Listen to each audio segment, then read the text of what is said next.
And I'm chair of the Capital Service Center, which probably doesn't mean a lot to a lot of people in the room, but we represent the 8 counties in and around Sacramento, and so that's the Capital Service Center.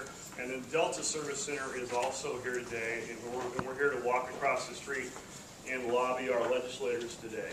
And before we start, I would like to go around and have everybody introduce themselves. Tell us who you are.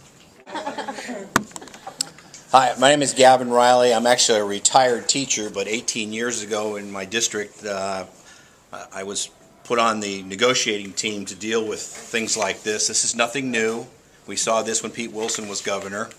And even though I retired, the union asked me to stay on as the chief negotiator, and so we're fighting the battle again. And I'm marching for 3 reasons. One, to see if a 65-year-old can do it. I'm down to 2 miles, so I think I might make it. The second reason, of course, is to dramatize the crisis we're all facing. And since I have to go to the table in a few weeks, I want my district to think, if this guy's crazy enough to walk 360 miles, what's he going to be like at the table?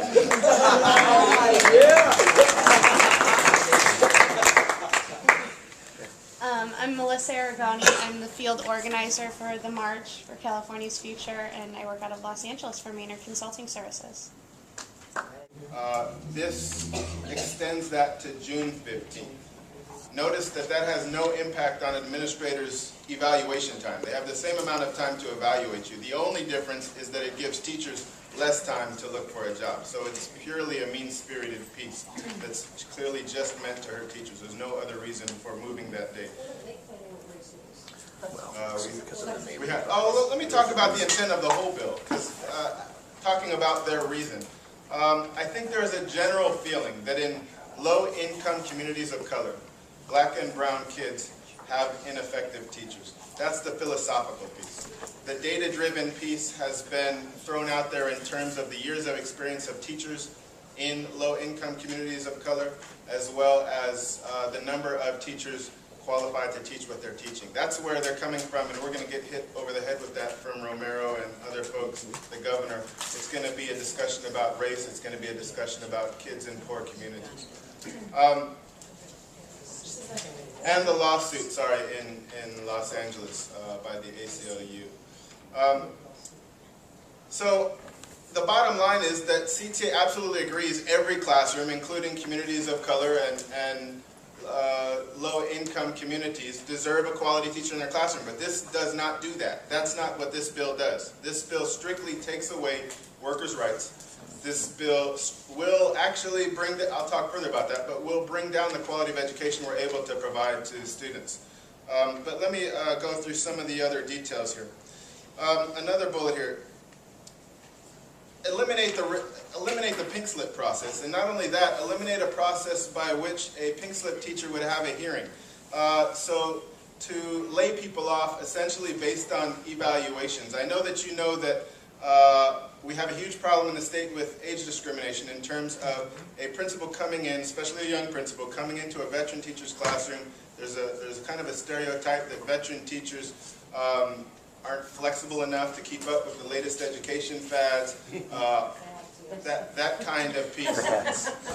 And we'll go in and find anything.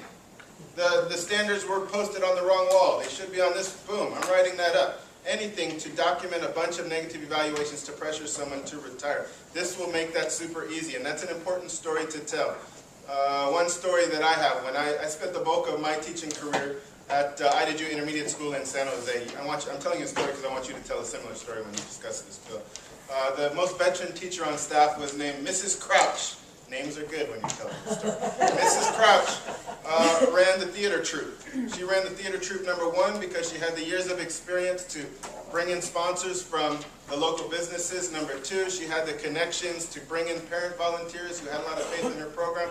Number 3, her years of experience allowed her to understand the district bureaucracy to bring the resources she needed into that theater troupe.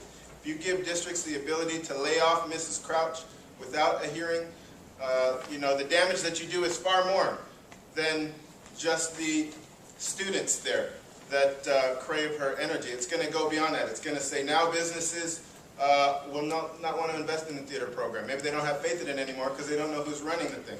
Parents are going to feel abandoned that Miss Crouch left, and maybe they're not going to be as excited to get involved in the program. So this has a huge impact on the educational program that we're able to deliver in schools. Okay, and sure, and just one other thing about age discrimination, it also opens up retaliation. I'm sorry, I'm on a roll, so I gotta go. Retaliation, not only for union involvement, but for advocating for your students. When you file a Williams complaint and you say that there's not enough textbooks in the classroom, who looks bad? The principal looks bad. The principal did not give you the books. Not only did they look bad, now they have some extra work. And this will give them the ability to lay you off